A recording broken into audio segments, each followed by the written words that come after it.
আসসালামু আলাইকুম রহমতুল্লাহি বারাকাতু। কাকে খানা খাওয়ালে জান্নাত ওয়াজিব হয়ে যায়? সুবহানাল্লাহ। উত্তর হলো, যে ব্যক্তি খানা পিনায় এতিমকে শরীক করালো এবং এতিমকে কোনো আশ্রয় প্রদান করলো। এখানে দুইটা বিষয়, একটা হলো যে ব্যক্তি খাওয়ার সময় এতিমকে শরীক করলো, অর্থাৎ এতিমকে সে নিয়ে বসে খাইলো বা এতিমকে সে খানা খাওয়ালো এবং এতিমকে কোনো আশ্রয় প্রদান করিল।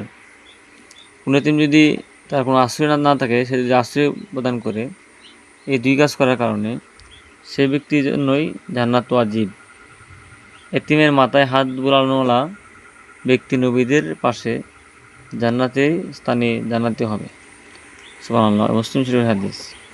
এখানে তিনটা বিষয়, একটা হলো কোনো ব্যক্তি যদি এতিমকে খানা খাওয়ায়, খানার মধ্যে শরীক করায়, তাহলেও তার জন্য জান্নাত ওয়াজিব হয়ে যায়। 2 নম্বর হলো এতিমকে কোনো আশ্রয় প্রদান করলে এতেও সে জান্নাত ওয়াজিব হয়ে যায়। 3 নম্বর হলো এতিমের মাথায় হাত বুলালে, তাকে আদর করলে ওই ব্যক্তি নবীদের পাশেই জান্নাতের বাসিন্দা হবে।